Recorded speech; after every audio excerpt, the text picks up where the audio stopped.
అందరం రెండు చేతులెత్తి దేవుని స్తుతిద్దామా? హల్లెలూయా, హల్లెలూయా.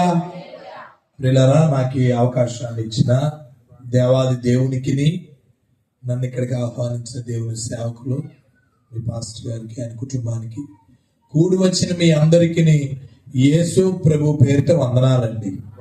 అమ్మ వందనాలు. బాగున్నారా? యేసయ్య దయ వల్ల బాగున్నాం. చెప్పండి, ఏం చెప్పాలి? యేసయ్య దయ వల్ల బాగున్నాం. ప్రియులారా, వర్తమానంలోకి వెళ్ళే ముందు నేను ఒక ఇన్సిడెంట్ మీకు చెప్పి నేను వాక్యంలోకి వెళ్ళాలని ఆశపడుతున్నాను. దయతో జాగ్రత్తగా ఆలకించండి. ఒక ఊర్లో ఒక పాలేరు ఉన్నాడు. మీకు పాలేరు అంటే తెలుసా? ఎవరు మాట్లాడని పర్లేదు. పాలేరు అంటే ఎవరు? గట్టి చెప్పండి. అయ్యో, మీకు అసలు నాకు వినిపించట్లా. మీరు తక్కువ మాట్లాడతారు, నా చెవిలో ఆగిపోయినా నాకు తెలియట్లా. గట్టి చెప్పండి. ఏంటి? పని చేసేవాడు, అంతేనా? సరే, పనివాడు వేరు, పాలేరు వేరు. ఎందుకు తేడా ఏంటంటే, పనివాడు ఇంట్లో పని చేస్తాడు, పాలేరు పశువుల దగ్గర పని చేస్తాడు. అవునా కాదా? సరే, ఈ పాలేరు తన జీవితాన్ని బట్టి తిట్టుకుంటున్నాడు. ఎందుకంటే నా బ్రతుకు బాలేదు. చెప్పండి, ఏం బాలేదు?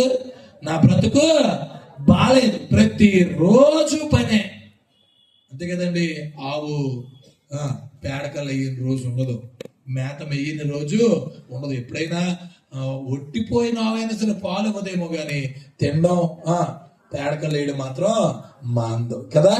అయితే ఇతను తిట్టుకుంటున్నాడు తన జీవితాన్ని బట్టి.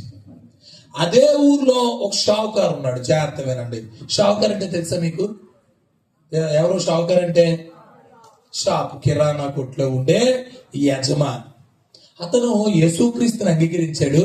ఈ డిమార్ట్లు, విక్టరీ బజార్లు ఇవన్నీ వచ్చాక పాపం వ్యాపారం లేకపోయినా తన పరిస్థితిని బట్టి, ఉన్నదాన్ని బట్టి దేవుని స్తుతిస్తున్నాడు. ప్రభువా, నాకు అట్లీస్ట్ ఇది ఇచ్చావు, నీకు వందనాలయ్యా అని దేవుని స్తుతిస్తున్నాడు. స్తుతిస్తుంటే ఈ అబ్బాయి ఒక రోజు నడుచుకుంటూ ఆ ఊరి బయట నుండి ఊర్లోకి వస్తూ ఆ కాలుతో రాయిని తన్నుకుంటూ వచ్చాడు. ఒక రాయిని తన్నుకుని వస్తే ఆ రాయి మెరుస్తుంది. సడన్ గా రాయి బయటకు వచ్చింది, మెరుస్తుంది. మెరిస్తే అబ్బాయి అనుకున్నాడు, ఇది వెలగల రాయేమో, ఓ పని చేద్దాం, మనం షావుకార్ దగ్గరికి వెళ్ళి, ఊరి చివర కొట్టది కూడాను, షావుకార్ దగ్గరికి వెళ్ళి ఇగో ఈ రాయి తీసుకొని నాకు ఒక 5 రూపాయలు బఠానీ ఎట్టండి అని అడుగుతాను అన్నాడు. మీరు అడగచ్చు, రాయికి ఎవరైనా డబ్బులు ఇస్తారేంటండి మాస్టర్ గారు అని. మాది యాక్చువల్, నా సాక్ష్యం చెప్తాను మీకు. మాది శ్రీకాకుళం. ఇక్కడ ఉన్న కొంతమంది పెద్దవాళ్ళకి తెలుసుంటది. పూర్వం ఇది కాంగు పిక్కలకి లేదంటే చింత పిక్కలకి కూడా ఏం చేసేవారు, తినడానికి ఏమైనా పెట్టేవారు. తెలుసా మీకు ఎవరికైనా? అవునా కాదా? సో ఇది చాలా, నేను చెప్పేది ఒక 30-35 సంవత్సరాల క్రితం కదా. నా వయసు 35 కాదులేండి, కానీ చెప్తున్నాను విషయం. నాకు ఈ విషయాలు తెలుసు. అయితే ఆ రాయి 5 రూపాయలకి 5 రూపాయలు బఠానీ పెడతారని అనుకున్నాడు అబ్బాయి. షావుకారు, దీనికి ఎంత ఇస్తావయ్యా అని అడిగాడు. షావుకారు గారు దాన్ని అబ్జర్వ్ చేసి, ఒరే దీన్ని నీకు 500 ఇస్తాను రా అన్నాడు. ఎంత? ఎదురు ఎంత అనుకున్నాడు? 500 అనేసరికి వీడికి ఆశకి అడిగింది, అయ్యి బాబోయ్ ఇదేదో విలువైందే, ఈ షావుకారు నన్ను మోసం చేస్తున్నాడు. లేదు సార్, షావుకారు గారు నాకు 10,000 కావాలండి. 5 రూపాయలు ఎంత ఇస్తామన్నావు? నీకు 500 ఇస్తానంటే 10,000 అడుగుతున్నావా? సరే ఆలోచించాడు. ఇద్దరు బేరసారాలు జరిగినాయి. 5,000కి ఒప్పందం అయింది. చెప్పండి, ఎంతకి? 5,000కి అమ్మేశాడా. షావుకారు రాయించుకొని రాజమండ్రి గుండువారి వీధి వచ్చాడు. మీరు వచ్చారు ఎప్పుడైనా? బంగారం కొనుక్కోడానికి రాలేదా? గుండువారి వీధిలో బంగారం అమ్ముతారు. సరే, గుండువారి వీధి వచ్చాడు. వచ్చి ఆ రాయిని చూపించాడు. అలా అన్నారు, సార్ చాలా విలువైన వజ్రం అండి ఇది. ఏంటిది? వజ్రం అండి ఇది. బాబోయ్ దీనికి 50 లక్షలు వస్తాయి. ఎంత? అబ్బే, రాజమండ్రి పని అవదు, నేను విజయవాడ వెళ్ళిపోతాను. ఎక్కడికి వెళ్ళిపోతాను? విజయవాడ వెళ్ళాడు షావుకారు గారు. అక్కడ గాంధీ రోడ్ అని ఉంటుంది, అక్కడికి వెళ్ళి ఆ రాయి చూపించాడు, ఆ వజ్రం చూపించాడు. వాళ్ళు అన్నారు, బాయ్ చాలా కాస్ట్లీదండి, దీనికి 1 కోటి రూపాయలు అవుతుంది అన్నారు. ఎంత? షావుకారు చాలా తెలివైనడే, ఏంటంటే ముంబై వెళ్ళిపోతా. ఎక్కడికి? ముంబై వెళ్తే ఎక్కువ డబ్బులు వస్తాయి. ముంబై వెళ్తే ముంబైలో వాళ్ళు వెలకట్టి 5 కోట్లు ఇచ్చారు. ఎంత ఇచ్చారు? షావుకారు గారు చక్కగా ఇంటికి వచ్చాడు. ఇంటికి వచ్చి ఓ పెద్ద స్థలం కొని పెద్ద ఇల్లు కట్టి ఊర్లో ఒక దండోరా వేయించాడు. ఏమనంటే, దండోరా రేపు 4వ తారీఖున మా ఇంటి దగ్గర గృహప్రవేశం, అందరికీ వెండి గ్లాసు వెండి పల్లెల్లో అన్నం పెడతాం. సో ఎంతమంది భోజనంకి వస్తారో భోజనం అయ్యాక మీ పల్లెం గ్లాసు పట్టుకెళ్ళిపోవచ్చు. అబ్బా ఏం ఆఫర్ అండి! ఊరంతా కదిలొచ్చేసింది. మంచి భోజనాలు తిన్నారు, వెండి పల్లెలు వెండి గ్లాసులు. అయితే అందరికీ డౌట్ వచ్చింది. ఏంటా డౌట్? ఈ షావుకారు గారికి ఇన్ని డబ్బులు ఎలా వచ్చినాయి? డౌట్ అంతా రాదా? అడిగారు. 2-3 పెద్దవాళ్ళు ఉంటారు కదా, ఏంటి సార్ ఏంటి సంగతి, ఏంటి ఎలా వచ్చినాయి మీకు డబ్బులు అని అడిగితే, అప్పుడు అసలు మంచి చెప్పనండి అతను నిజం చెప్పాడు. ఏమని? ఇదిగో మన ఊర్లో ఓ తొంటర అబ్బాయి ఉన్నాడు కదా, వాడు కాలుతో తన్నుకుంటూ వచ్చాడు, రాయిని ఎంత ఇస్తామంటే 500 ఇస్తానన్నాను అని చెప్పి జరిగిన కథంతా విజయవాడకి వెళ్ళాడు, రాజమండ్రి, ముంబై మొత్తం స్టోరీ చెప్పుకొచ్చారు. అందరూ అబ్బా షావుకారు ఎంత అదృష్టవంతుడురా, అవునా కదా, దేవుడు ఎంత దీవించాడురా అనుకున్నారు. ఈ లోపు ఆడియన్స్ మధ్యలో నుండి ఓ పెద్ద ఏడు వినిపిస్తుంది. ఏమన్నా తెలుసా? ఆ రాయిని 5,000 అమ్ముకున్న దౌర్భాగ్యుడు నేనేనండి, దాని విలువ తెలియక కాళ్ళతో తన్నుకున్న దౌర్భాగ్యుడను నేనేనండి అని. అర్థమైన కథ మీకు? ఈ కథలో ఆ రాయి వజ్రం ఏం చేశారా? అది దేవుని యొక్క వాక్యం. దేవుడికి స్తోత్రం. ఈ రాత్రి నేను ఆ వర్తమానాన్ని మీ దగ్గరికి తీసుకొస్తున్నాను. ఆ యవనస్తులాగా విలువ తెలియక కాలదన్నుకుంటావో, షావుకారులాగా విలువ తెలుసుకుని హక్కును చేర్చుకుంటావో నీ ఇష్టం. క్రిస్మస్ కదా వచ్చాం, కూర్చున్నాం, వెళ్ళిపోదాం అంటే కుదరదు. వచ్చి వాక్యం నేర్చుకుని ఎల్లుదురుగాక. కనుక ఆలోచన చేయండి. ఒకానొక రోజు దేవుని రాకడ వచ్చినప్పుడు అయ్యో నువ్వు గుండెలు బాదుకున్నా అప్పుడు ఉపయోగం ఉండదు. కనుక చిన్న మాట ప్రార్థన చేసుకుందాం. యెహోవా నా దేవా, నా నోటి మాటలను నా హృదయ చిన్నది అన్నాను కదా, అందుకే చిన్నది చేశారు. సరే రండి ఒక మాట చదువుకుందాం లేఖనముల నుండి. గలతీయులకు రాసిన పత్రిక 4వ అధ్యాయము. గలతీయులకు రాసిన పత్రిక 4వ అధ్యాయము 4వ వచనాన్ని మనం చదువుకుందాం. అయితే కాలము పరిపూర్ణమైనప్పుడు దేవుడు తన కుమారుని పంపెను. 5వ వచనం. ఆయన స్త్రీ యందు పుట్టి మనము దత్తపుత్రులము కావలనని ధర్మశాస్త్రమునకు లోబడి ఉన్న వారిని విమోచించుటకై ధర్మశాస్త్రమునకు లోబడిన వాడాయను. అమ్మా బాబు యవనస్తులు ఎవరు తిరగొద్దు, దానరే అటు ఇటు తిరగండి, అయితే కూర్చోండి. ఇంచుమించు నేను ఒక 45 నిమిషాల నుంచి 50 నిమిషాలు చెప్తాను, నేను ముగించేస్తాను. రే కూర్చోండి, మళ్ళీ అక్కడ నుంచి ఆడితో డిస్కషన్ పెట్టేదా? వినండి. అంటే నేను స్కూల్లో టీచర్గా 4.5 సంవత్సరాలు పనిచేశాను. సో పిల్లలు అటు ఇటు కదులుతుంటే కొంచెం కంట్రోల్ చేస్తాను, అలవాటు అయిపోయింది నాకు. వినండి పిల్లరా, ఈ రాత్రి దేవుని లేఖనం చెబుతున్న మాట ఏంటంటే, కాలము పరిపూర్ణమైనప్పుడు. ఎప్పుడు చెప్పండి? కాలము పరిపూర్ణమైనప్పుడు దేవుడు తన కుమారుని ఈ భూమి మీదకి పంపెను. హలో, ఈ మాట ఎవరి గురించి రాయబడిందంటే ప్రభు అయిన యేసుక్రీస్తు వారు పుట్టుక గురించి. మీకు తెలుసా, యేసుక్రీస్తు వారు పుడుతున్నప్పుడు ఈ భూమిని ఎవరు పరిపాలించారో? ఎవరు? రోమీయులు. అప్పుడు ఎవరు పరిపాలిస్తున్నారు చెప్పండి? ఆ యెరూషలేము ఆ ప్రాంతాన్ని అంతా కూడా ఎవరు పరిపాలిస్తున్నారు? రోమా వాళ్ళు, రోమీయులు పరిపాలిస్తూ ఉన్నారు. అయితే గొప్ప విషయం మీకు చెప్తాను. ఏమండి, రోమా వారు ఏం చేశారంటే, అక్కడ ఉన్న ఆనాటి సమాజం మొత్తం ఎంతమంది కాంటాక్ట్స్ లో ఉన్నారో, ఇంచుమించు ఎన్ని వందల దేశాలు కానీ కాంటాక్ట్స్ లో ఉన్నాయో వారందరినీ ఎవరు పరిపాలిస్తున్నారు తెలుసా? రోమా సామ్రాజ్యమే. మళ్ళీ చెప్తున్నాను, అంతకు ముందే అలెగ్జాండర్ వచ్చి ప్రపంచం అంతా ఏ భాష స్ప్రెడ్ చేశాడు? గ్రీకు. అందరికి ఏమైంది? గ్రీకు అలవాటు అయిపోయింది. సో ఇప్పుడు ప్రపంచం అంతా మాట్లాడే భాష గ్రీక్ అయింది. ప్రపంచం అంతా పాలించే అధికారులు రోమీలయ్యారు. మీకు అర్థమవుతుందా? వాళ్ళందరూ పరిపూర్ణమైనప్పుడు, ఎంత మార్గం సిద్ధపరచబడినప్పుడు ప్రభు అయిన యేసుక్రీస్తు వారు ఈ భూమి మీదకు వచ్చాను. దేవునికి స్తోత్రం, హల్లెలూయా. మీకు మాట చెప్తానే, ఈ భూమి మీద యుగ పురుషులు అనేక మంది ఉన్నారు కదా. మీకు ఎవరికి మెసేజ్ నోట్స్ రాసుకునే అలవాటు లేదా? చాలా తక్కువ మంది రాస్తున్నారు. మెసేజ్ నోట్స్ రాయండి. యుగ పురుషుడు లేదా శక పురుషుడు అంటే అర్థం తెలుసా? రెండు వేరు వేరు పదాలు. యుగ పురుషుడు అంటే వినండి జాగ్రత్తగా, కాలాన్ని ప్రభావితం చేసేవాడు. చెప్పండి, యుగ పురుషుడు అంటే ఎవరు? కాలాన్ని ప్రభావితం చేసేవాడు యుగ పురుషుడు. యుగ పురుషులు అనేక మంది వస్తారు, వెళ్ళిపోతారు. కానీ శక పురుషుడు అంటే ఎవరో తెలుసా? చెప్పండి, కాలాన్ని ప్రారంభించేవాడు. దేవునికి స్తోత్రం. ఇప్పుడు యేసయ్య యుగ పురుషుడా శక పురుషుడా? శక పురుషుడు. ఎందుకంటే క్రీస్తు శకం, క్రీస్తు పూర్వం, ఆయన పుట్టుకతో మొదలైనవి. హలో, ఆయన శక పురుషుడు. దేవునికి స్తోత్రం. హల్లెలూయా. కాలము పరిపూర్ణమైనప్పుడు దేవుడు తన కుమారుణ్ణి ఈ భూమి మీదకి పంపించాడు. ఎందుకు యేసుక్రీస్తు వారు ఈ భూమి మీదకి వచ్చారంటే, యేసుక్రీస్తు వారు రాకముందు ఈ భూమి ఎలా ఉందో తెలుసా? చీకటితో నిండిపోయింది. చెప్పండి, దేంతో నిండిపోయింది? అందరూ చెప్పండి.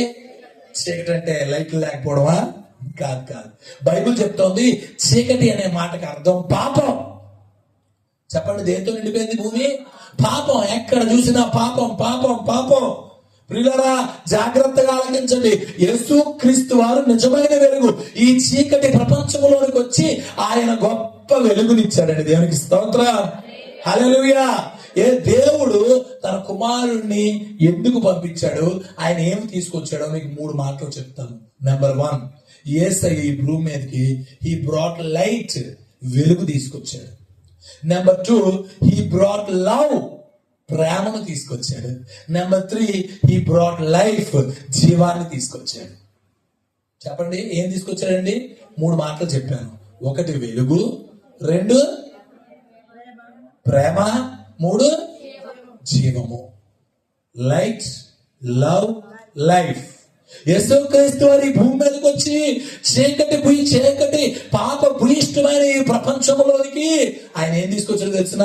ఆయన వెలుగుగా వచ్చి ఉన్నాడు. ప్రియులరా, యోహాను సువార్తలో అదే మాట రాయబడి ఉంది. నిజమైన వెలుగు కలదు, అది దేవుడి యొద్ద నుండి వస్తుంది. యేసుక్రీస్తు అన్నారు, I am the light of the world, నేను లోకమునకు వెలుగునై ఉన్నాను. హలో, యేసయ్య ఎలా ఉన్నాడండి? లోకానికి వెలుగై ఉన్నాడండి. ఒక తుఫాను వేళ, ఇబ్బందికర పరిస్థితుల్లో ఈ సముద్రానికి ఏముంటుందో తెలుసా? ఒక లైట్ హౌస్ ఉంటుంది. ఓడ దారి తప్పిపోయి, తన ప్రయాణం మొదలెట్టిన ఓడ దారి తప్పిపోతే, దిక్కు తోచక తుఫానులో అల్లాడిపోతే, అప్పుడు వాళ్ళకి అక్కడక్కడ లైట్ హౌస్లు ఉంటాయి. ఆ లైట్ హౌస్ కొన్ని కిలోమీటర్ల దూరం పడుతుంది. అప్పుడు ఆ ఓడలో ఉన్నోడికి ఏమర్థమవుతుందో తెలుసా? అదిగో అక్కడ లైట్ హౌస్ ఉంది, మనకు ఒక నిరీక్షణ దొరికింది అనుకుంటారు. దేవుడికి స్తోత్రం. ఈ రోజు అనేక మంది జీవితాల్లో కూడా ప్రభు అయిన యేసుక్రీస్తు వారు మీ జీవితాల్లో మీ ప్రయాణం కొనసాగిస్తుండగా, జీవిత ప్రయాణం కొనసాగిస్తుండగా సమస్యలు వస్తాయి, ఇబ్బందులు వస్తాయి, కష్టాలు వస్తాయి. ఏమండి, పిల్లల వాళ్ళ కష్టాలు, భార్యల వాళ్ళ కష్టాలు, భర్తల వాళ్ళ కష్టాలు, ఇరుగు పొరుగు వాళ్ళ కష్టాలు, ఎన్ని శ్రమలు వచ్చినా నీ ప్రయాణం ఎలా ఉంటుందో తెలిసినా ఎప్పుడు నీటిలో మునిగిపోద్దా అన్నట్టు ఉంటది. భూమి మీద అన్నిటికంటే ప్రమాదమైన సముద్రం ఏంటో తెలుసా? నార్త్ సీ అంటారు దాన్ని. ఏమంటే ఉత్తర సముద్రం అంటారు. దానిలో ఎప్పుడూ పెద్ద పెద్ద తుఫాన్లు, నిత్య తుఫాన్లు ఉంటాయండి. ప్రియులారా, వినండి. అటువంటి ప్రయాణం మన జీవితము గుండా వెళుతుండగా మనకొక వెలుగు ఉన్నాడు. అతను ప్రభు అయిన యేసుక్రీస్తు. దేవునికి స్తోత్రం. హల్లెలూయా. ఈ మాట బైబిలే కాదండి, సకల వేదాల సారం కూడా యేసయ్యే. నేను వేదాల్లో యేసయ్య ఉన్నాడని చెప్పట్లా, నన్ను అపార్థం చేసుకోకండి. కానీ వేదాలలో గాని, ఇక ఏ మత గ్రంథాల్లో గాని ఒక రక్షకుడు, ప్రజాపతి, ఒక అధిపతి, ఒక దేవుడు ఏ లక్షణాలు చెప్పారో అవన్నీ కూడా యేసులోనే నెరవేరి. దేవునికి స్తోత్రం. హల్లెలూయా. అర్థమవుతుందా? ఆ పరిశుద్ధుడు, పవిత్రుడు, నిర్దోషి, నిష్కల్మషుడు, పాపుల్లో చేరక ప్రత్యేకమైన వాడు అతను ప్రభు అయిన యేసుక్రీస్తు. దేవునికి స్తోత్రం. కనుక నా మాటలు ఆలకిస్తున్న వాళ్ళారా, చీకటి, పాపం ఆ రోజే కాదు, ఈ రోజు కూడా చాలా మంది చీకట్లో ఉన్నారు. లేరా? బాయ్ ఫ్రెండ్లు, గర్ల్ ఫ్రెండ్లు అని చీకటి, వావి వరసలు లేకుండా అక్రమ సంబంధాలనే చీకటి. లేరా? దొంగతనం అనే చీకటి, అబద్ధం అనే చీకటి, ఏమండి వ్యభిచారం అనే చీకటి, త్రాగుడనే చీకటి. లేదా ఈరోజు పాపం అంతా కూడా చీకటిలో ఉండగా నేను మీకు చెప్తున్నాను, ఈ నిజమైన వెలుగు దగ్గరికి రండి. ఈ వెలుగు మీ బ్రతుకులు మార్చేస్తుంది. దేవునికి స్తోత్రం, హల్లెలూయా. ప్రియులారా, కనుక రండి రండి, సత్యాన్ని తెలుసుకోండి. ఈ వెలుగు దగ్గరికి వస్తారా? బైబిల్ చెప్తుంది, కొందరు అనుకుంటారట వెలుగు చీకటనియు, చీకటి వెలుగనియు. ఏంటి? వెలుగు చీకటనియు, చీకటిని వెలుగు అనుకుంటారంట. అది తెలియకే ఇవాళ ఫేస్బుక్ లో, వాట్సాప్ లో అనేకమైన చోట యేసుక్రీస్తు వారిని నిష్కారణంగా ద్వేషిస్తున్నారు. అవునా కాదా? ఏమండి, ఆయన వెలుగైన దేవుడు, ఆయన చీకటని ఎంత ఘోరంగా విమర్శిస్తున్నారో తెలిసిన. మొన్న ఒక ఆయన ఇంటర్వ్యూ చూశాను నేను. ఆయన ఏమంటున్నాడంటే, ఇదిగో ఆదికాండం 1వ అధ్యాయం 1వ వచనం ఇంగ్లీష్ లో ఉంది. దేవుడు ఏమనుందట, తెలుగులో వీళ్ళు భూమి ఆకాశములను సృజించను అని రాసుకున్నారు. ఇంగ్లీష్ లోనేమో in the beginning God created heavens and earth అని ఉంది. హెవెన్ అంటే స్వర్గం కదా, వాళ్ళు ఆకాశం అని రాసుకున్నారు. వీళ్ళకి ఆదికాండం ఒకటో దేవుడితో వచ్చినవే అర్థం కాలేదు ఈ క్రైస్తవులకి. వీళ్ళకేం బైబిల్ చెప్తారా అన్నాడు ఆయన. నేను అనుకున్నాను, అంటే అతను విమర్శించాలన్న ఉద్దేశంతో అడిగాడు తప్ప అమాయకుడేం కాదు. ఏదో ఆ దృష్టి ఏమైంది అతన్ని, కళ్ళు. బైబిల్ చెప్తుంది యుగ సంబంధమైన దేవత జనాల మనోనేతలకు ఏం కలగజేస్తుంది? గుడ్డితనం. అర్థమవుతుందా? అతని కన్ను రెప్పలు మూసుకుపోయి అనుకున్నాను నేను. ఎందుకంటే ఇప్పుడు తెలుగులో ఆకాశం అనే మాటకి పర్యాయ పదాలు స్కూల్లో నేర్పించరా? ఏదో 2 మాటలు చెప్పండి చూస్తాను. ఆకాశానికి గగనము, నింగి, నిన్ను. అవునా కాదా? వినండి జాగ్రత్తగా ప్రియులరా, అర్థమవుతుందా? ఇవన్నీ ఏంటి? ఇప్పుడు అలాగే ఇంగ్లీష్ లో హెవెన్ అనే మాటకి అనేక అర్థాలు వస్తాయండి. అతను అది కూడా అర్థం కాకుండా విమర్శించడమే. ఇదేమనుకున్నారంటే చీకటినే వెలుగు అనుకుంటున్నారు. వెలుగైన యేసుక్రీస్తుని చీకటి అనుకున్నారు. ప్రియులరా, జాగ్రత్త జాగ్రత్త. ఒకవేళ మనం కూడా అలా ఉన్నామేమో, యేసుని ఎరిగి కూడా ఇంకా చీకట్లో ఉన్నామేమో, ఇంకా దొంగతనాలు, బూతు మాటలు, అబద్ధాలు నీలో పోలేదేమో. ఈ క్రిస్మస్ నాడు ఆ వెలుగైన యేసుక్రీస్తు నీ బ్రతుకుల్లో నింపబడును గాక. ఆమేన్. చెప్పండి. రెండోది ఏం చెప్పాను? ప్రేమ. రెండోది ఏం చెప్పాను చెప్పండి? ప్రేమ. యేసుక్రీస్తు ఈ భూమి మీదకి తండ్రి తన కుమారుని ఎందుకు పంపించాడంటే తన ప్రేమ చూపించడానికి. యేసయ్య భూమి మీదకి ఏం చూపించాడు చెప్పండి? మీరు అనుకున్నట్టు ప్రేమ కాదు. ఈ లోక ప్రేమలు ఎలాగ ఉంటాయంటే డబ్బులు ఉంటే ఉంటాయి, అందం ఉంటే ఉంటది, అవసరం ఉంటే ఉంటుంది. అవసరం ఉంటే ప్రేమ ఎక్కువ ఉంటది. అవునా కదా? అవసరం లేకపోతే ప్రేమ తక్కువ ఉంటుంది. అవునా కదా? మీరు ఎవరైనా మీకు అవసరం లేకుండా ఎవరికైనా డైలీ ఫోన్ చేస్తారా? చేయరు. అవసరం వచ్చింది అనుకోండి ఫోన్ చేస్తారు. అవునా కదా? అవసరం ఉన్నప్పుడే. ప్రేమ ఉన్నోడు ఏం చేస్తాడు? ప్రతిరోజు మాట్లాడతాడు. అర్థమైందా? ప్రతిరోజు మాట్లాడితే సరిపోదు. నిన్న రాత్రి కానవరం అనే ఊరు వెళ్ళారు వాక్యం చెప్పడానికి. అక్కడ అదే చెప్పాను. దేవుడు ప్రేమించాడు, ప్రేమిస్తే సరిపోలా, ప్రాణం పెట్టాడు. ఏం చేశాడు ఆయన? ప్రేమించిన దేవుడు ప్రాణం పెట్టాడు. ప్రాణం పెట్టిన దేవుడు ఏం చేశాడు? పరలోకం తీసుకెళ్తున్నాడు. దేవుడికి స్తోత్రం, హల్లెలూయా. కనుక నా మాటలు ఆలకిస్తున్న వారులారా, ఈ లోక ప్రేమలో ఎనకాతలు పరిగెట్టద్దు. హలో యవనస్తులారా, జాగ్రత్తగా వినండి. మీకు సత్యాన్ని చెప్తున్నాను. ఒక్కసారి ఈ యేసయ్య ప్రేమ దగ్గరికి వస్తే ఈ లోక ప్రేమలు ఏవి మీకు నచ్చవండి. మేము నా చిన్నప్పుడు LEFకి వెళ్ళేవాళ్ళం. మా మామయ్య గారు LEF అంటే లేమెన్స్ ఎవెంజలికల్ ఫెలోషిప్. ఆయన పెద్ద ఆయన ఓ బుక్ రాశారు. జాషువా డానియల్ గారు ఓ పుస్తకం రాశారు. ఏమన్నా తెలుసా? నా యవ్వన కాల ప్రేమ నా యేసుకే అంకితం. యవ్వన కాల ప్రేమ ఎవరికి అంకితం? అబ్బే, క్లాస్లో అబ్బాయికి, బస్సులో కనిపించేవాడికి, ఇన్స్టాగ్రామ్ లో కలిసేవాడికి, ఫేస్బుక్ లో కలిసేవాడికి. మీ ఎవరికాల ప్రేమ ఎవరికి అంకితం? మాట్లాడట్లేదు. చూసారు ఇప్పుడు? అర్థమవుతుంది. కనుక నా మాటలు ఆలకించండి. మనం ఎలా ఉన్నాం? ప్రభు అయిన యేసుక్రీస్తు ఈ భూమి మీదకి వచ్చేసరికి ఆ రోజుల్లో పరిస్థితులు ఏంటో తెలిసిన? ఎవరికి ఒకటి మీద ఒకటి ప్రేమ లేదు. చెప్పండి, ఏం లేదు? ప్రేమ లేదు. అవసరం తప్ప ఎవరికి ప్రేమ చల్లారిపోయింది జనాల మధ్యలో. కానీ నా యేసయ్య ఏం చూపించాడు తెలుసా? అక్కడ ఉన్న ప్రపంచానికి, ద్వేషపూరితమైన ప్రపంచానికి ప్రేమ అంటే ఏంటో నేర్పించాడండి. దేవునికి స్తోత్రం, హల్లెలూయా, హల్లెలూయా. కనుక నా మాటలు ఆలకిస్తున్న వాళ్ళారా, యేసయ్య ఈ భూమి మీదకి వచ్చి ఏం చూపించాడు? ప్రేమ చూపించాడు. ఒక అబ్బాయి ఎవరొస్తారు, ఎవరైనా ఒకరు రండి ఇక్కడికి, ఒకసారి జాగ్రత్త వినండి, జాగ్రత్త వినండి. ఒకరోజు ప్రభు అయిన యేసుక్రీస్తు వారు వెళుతూ ఉండగా, జాగ్రత్త వినండి, వెళుతుండగా ఒక కుష్ఠు రోగగ్రస్తుడు ఆయనకి ఎదురయ్యాడు. ఎవరు ఎదురయ్యారు? ఒక కుష్ఠు రోగి ఎదురయ్యాడు. ఎదురయ్యి, యేసయ్యా నీకు ఇష్టమైతే నన్ను ఏం చెయ్యి? శుద్ధిని చెయ్యి అన్నాడు. శుద్ధిని చెయ్యి అన్నాడు. అని అంటే యేసయ్య ఏమనొచ్చు? నాకు ఇష్టమే, నువ్వు శుద్ధుడి కా అనొచ్చు, అవునా కదా? కానీ యేసయ్య అరగల్లాలో ఇటు వినండి, ఫోన్ రింగ్ అయితే అంతమంది చూస్తున్నారు, మీ ఫోన్ ఏంటి అది? అందరి దగ్గర రింగ్లోనా? అది ఒక్కరి ఫోన్ అయితే అందరూ చూస్తున్నారు. వినండి వినండి ప్రియులారా, ఎప్పుడైతే ఈ వ్యక్తి క్వశ్చన్ అడిగాడో యేసయ్య మాట చెప్పొచ్చు, ఏమని? నాకు ఇష్టమే, నువ్వు శుద్ధుడివి కా అని చెప్పొచ్చు. కానీ యేసయ్య ఏం చేశాడు తెలుసా? అమ్మా వినండి, అతని దగ్గరికి వెళ్ళి అతన్ని కౌగిలించుకొని, నాకు ఇష్టమే, నువ్వు శుద్ధుడివి కా అన్నాడు. దేవుడికి స్తోత్రం, హల్లెలూయా. హక్కును చేర్చుకోవాల్సిన అవసరం ఎందుకు వచ్చిందంటారు? యేసయ్య అతను కౌగిలించుకొని చెవిలో చెప్పాల్సిన అవసరం ఎందుకు వచ్చిందంటారు? నేను చెప్పడం ఎందుకో, అతను బాధ ఏంటంటే, అయ్యా నాకు కుష్టి వ్యాధి వచ్చిందయ్యా, నా భార్య, నా పిల్లలు, నా బంధువులు, నా స్నేహితులు, మా ఊరి వారు అందరూ నన్ను బయట పెట్టారయ్యా, ఎవడు నా దగ్గరికి రావట్లా, ఎవడు నన్ను ప్రేమించట్లా, నన్ను దూరమే ఉంచుతున్నారు, ఎవరికి నేనంటే ఇష్టం లేదు. చెప్పండి, ఏం లేదు? అందరూ చెప్పాలి, నేనంటే ఎవరికి ఇష్టం లేదు ప్రభువా, నీకు ఇష్టమైతే నన్ను. మహానుభావుడండి, కౌగిలించుకున్నాడండి, ప్రేమ చూపించాడండి. ఇంత గొప్ప క్రీస్తు ప్రేమ ఈరోజు సమాజానికి అర్థం కావట్లా. హలో, ఈరోజు సమాజానికి అర్థం కావట్లా.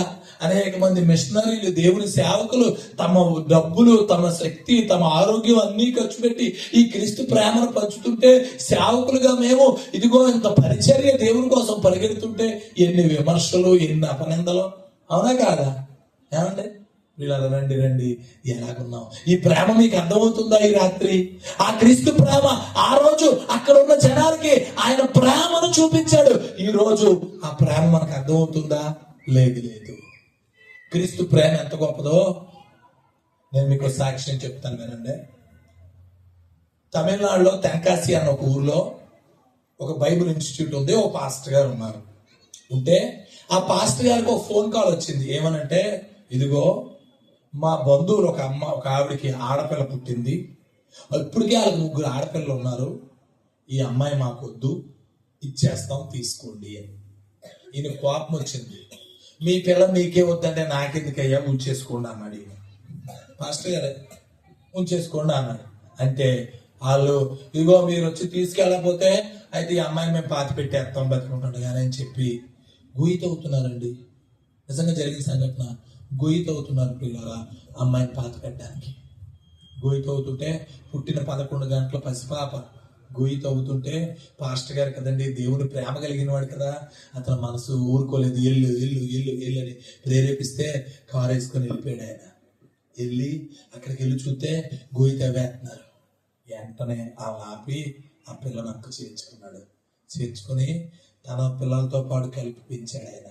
పెంచి చర్చిలో అమ్మాయిని వర్షిప్ లీడర్ చేశారు. చక్కగా ఆరాధన పాటలు పాడేలా చేశాడు. చేసి వాళ్ళ చిన్న అమ్మాయి, ఆ సేవకుడికి 5 ఆడపిల్లలు, 5 ఆడపిల్లలు, ఆయనకి 60 మంది ఆడపిల్లలు ఉన్నారు. వాళ్ళ చిన్న అమ్మాయి అమెరికాలో చదువుతుంటే, ఈ అమ్మాయి కూడా చిన్న అమ్మాయి కూడా 1 సంవత్సరం చిన్న, అంతే, ఇంచుమించు ఒకే తోటోళ్ళు. ఆ అమ్మాయిని కూడా వాళ్ళ అమ్మాయితో పాటు అమెరికాలో డాక్టర్ చేశాడు. మొన్న సంవత్సరం అమ్మాయి డాక్టర్ కంప్లీట్ చేసింది. దేవునికి స్తోత్రం, హల్లెలూయా. క్రీస్తు ప్రేమ ఎంత గొప్పదండి. ఇప్పుడు నేను లేదా మీ పాస్టర్ గారు మేము అనుకుంటే ఇప్పుడు అర్జెంట్ మా పిల్లల్ని అమెరికా పంపించేయగలవా? ఇక్కడ డాక్టర్ చదివించడం నాకు కష్టం. మీ పాస్టర్ గారి సంగతి నాకు తెలియదు, కానీ నేనేది పంపించలేదు. దేవునికి స్తోత్రం. ఏమండి, ఇక్కడ డాక్టర్ చదివించడమే కష్టం. అమెరికాలో ఒక అనాథమ్మాయి. ఎలా జరిగిందంటారు ఇది? చెప్పండి, కారణం ఏంటి? క్రీస్తు ప్రేమ. ఆ సేవకుడు ఉన్న దేవుని ప్రేమ. ఈ లోకములో అనేక ప్రేమలు వెనకాలతో పరిగెడుతున్నాం కదా. నా మాటలు ఆలకిస్తున్న వారులారా, బైబిల్ చెప్తోంది, ఒక్కసారి రండి యేసుక్రీస్తు ప్రభువుల దగ్గరికి. ఈ ప్రేమమయుడైన దేవుణ్ణి, యేసయ్య పేరేంటండి? ప్రేమమయుడు. నీకు తెలుసా, బైబిల్కి పరిశుద్ధ గ్రంథం అని పేరు పెట్టారు కదా. ఒకవేళ ఆలోచించారు, అందరూ ఆలోచించి దీనికి ఏ పేరు పెడదాం అని ఆలోచిస్తే పరిశుద్ధ గ్రంథం అని పేరు తర్వాత సెకండ్ హైయెస్ట్ ఒపీనియన్ దేనికి వచ్చిందో తెలుసా? ప్రేమ గ్రంథం. ఏం గ్రంథం అండి? నిజంగా ఈ బైబిల్లో దేవుడు తన ప్రేమను వ్యక్తపరిచినట్లు ఏ నరుడు, ఏ దేవుడు, ఏ వ్యక్తి ఈ తన ప్రజలను, ఏ రాజు కూడా అంత ప్రేమించలే. అర్థమవుతుందా మీకు? కనుక నా మాటలు ఆలకిస్తున్న వాళ్ళారా, సత్యాన్ని తెలుసుకునండి. అమ్మా, ఒక్కసారి ఎవరైనా యేసుక్రీస్తుని మీ సొంత రక్షకుడిగా అంగీకరించకపోతే వచ్చి ఈ ప్రేమను తెలుసుకోండి. ఇది గొప్ప ప్రేమ. దేవునికి స్తోత్రం. హల్లెలూయా. ఒక అమ్మాయి వచ్చి అడిగిందంటే, యేసయ్యా నువ్వు ఎంత ప్రేమిస్తున్నావు? ఎంత? కాదమ్మా. మరి ఎంత? కాదమ్మా. ఎంత? కాదు. మరి ఎంత అయ్యా అంటే, ఎంత ప్రేమిస్తున్నాను, కలవరి సిలువలో నా 2 చేతులు చాపి మీ అందరి కొరకు చనిపోయేంతలా ప్రేమిస్తున్నాను. దేవుడు మనల్ని ఎంత ప్రేమించాడండి. లండన్ బ్రిడ్జ్ అని ఒక బ్రిడ్జ్ ఉంటుంది. ఆ బ్రిడ్జ్ స్పెషాలిటీ ఏంటో తెలుసునా? ఆ బ్రిడ్జ్ ట్రైన్ వచ్చేటప్పుడు ఎలా ఉంటది, షిప్ వచ్చినప్పుడు బ్రిడ్జ్ ఎలాగా విడుతుంది. అర్థమవుతుందా? అందులో ఒక ఆఫీసర్ గారు పనిచేస్తున్నారు. అతనికి 3 సంవత్సరాలు అందమైన కొడుకున్నాడు. పనిచేస్తుంటే ఒక రోజు ఆఫీస్ అందరికి లీవ్ ఇచ్చారు, ఏదో స్పెషల్ ప్రోగ్రామ్ ఉంది. ఇతను తన అబ్బాయిని తీసుకుని ఆఫీస్ లో పని చేయడానికి వెళ్ళాడు. పని చేసుకుంటూ ఉన్నాడు. ఈ లోపు షిప్ వచ్చింది, ఏదైనా సిగ్నల్ వచ్చింది, బటన్ నొక్కాడు. అదేమైంది? ఓపెన్ అయిపోయింది. అది ఈ పిల్లోడు డాడీ నేను ఆడుకుంటానని చెప్పి అలా ఆడుకుంటూ ఆ పక్కన ఉన్న ఒక పెద్ద గదిలోకి వెళ్ళిపోయాడు. ఆ గదిలో ఏముంటాయి తెలుసా? టర్బైన్స్ ఉంటాయి, పెద్ద పెద్ద చక్రాలు లాంటివి ఉంటాయి. ఎందుకంటే చక్రాలు ఇవి తిరిగే ఇది బ్రిడ్జ్ ని పైకి లేపుతాయి, మళ్ళీ కిందకి వేస్తాయి. అయితే పిల్లరా, ఈ పిల్లోడు ఆడుకుంటుండగా ఇతనికి రెడ్ సిగ్నల్ వచ్చింది. ఏమని? ఇదిగో ట్రైన్ వచ్చేస్తుంది అని. ఇతను ట్రైన్ వస్తుంది కదా అని బటన్ నొక్కుదామని చూశాడు. అయితే అదే నా పిల్లోడు ఎక్కడున్నాడో చూస్తే అల్లంత దూరాన్ని అర్థాల్లోంచి కనిపిస్తుంది తన కుమారుడు దూరంగా చక్రాల మధ్యలో ఆడుకుంటున్నాడు. ఏం చేయాలో అర్థం కాలేదు. 3 ఏళ్ల పసికందు. స్విచ్ నొక్కితే కొడుకు చచ్చిపోతాడు, నొక్కకపోతే ట్రైన్లో ఉన్న వాళ్ళందరూ చచ్చిపోతారు. ఏం చేయాలో అర్థం కాలేదు ఆ తండ్రికి. అనుకున్నాడు, నా కుమారుడు చచ్చిపోయిన పర్లా, ట్రైన్లో ఉన్నోళ్ళు చావకూడదు. స్విచ్ నొక్కేశాడు.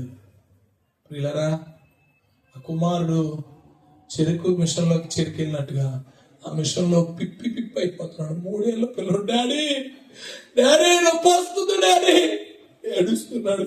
తండ్రి దుఃఖముఖముతో, నా కుమారుడా నువ్వు చనిపోయినా పర్లేదురా, కొన్ని 100 మంది బ్రతుకుతారు నాయన అని చెప్పి ఆ బటను నొక్కేశాడు. పిల్లరా, మన యేసుక్రీస్తు ప్రభువు వారు మనల్ని అంత ప్రేమించాడండి. ప్రాణము పెట్టినంతగా ప్రేమించాడండి. ఎవరు పెడతారండి ఈ భూమి మీద ప్రాణం మనకి? నా మాటలు ఆలకిస్తున్న వాళ్ళారా, రండి సత్యాన్ని అర్థం చేసుకోండి. ఇటువంటి ప్రేమ మనకు కావాలా? ఇటువంటి ప్రేమ మీకు కావాలా? యేసే దగ్గరికి రండి. ఆయన తప్ప ఈ భూమి మీద నిన్ను తన ప్రాణం ఇచ్చినంతగా ప్రేమించిన వాడు ఇంకెవరూ లేరా? కనుక నా మాటలు ఆలకిస్తున్న వాళ్ళారా, యేసే భూమి మీద చెప్పండి ఏం తీసుకొచ్చాడు? వెలుగు, లైట్. మళ్ళీ ఏం తీసుకొచ్చాడు? లవ్. 3వది ఆఖరిది ఆయన ఏం తీసుకొచ్చాడండి? లైఫ్, జీవాన్ని తీసుకొచ్చాడు. మనిషి మరణ పాత్రుడు. బైబిల్ చెప్తోంది, దురాశ గర్భమును ధరించి పాపమును కన్ను, పాపము పరిపక్వమై మరణమును కన్నును. మీరు చాలా తెలివైన ఉన్నారు. టకి నాకంటే ముందు వాక్యం చెప్పాను. దీనికి లాస్ట్ లో ఒక కథ చెప్తాను, సరే వినండి. అయితే చెప్పండి, బైబిల్ ఏం చెప్తుందంటే పాపానికి వచ్చి జీతం ఏంటి? మరణం.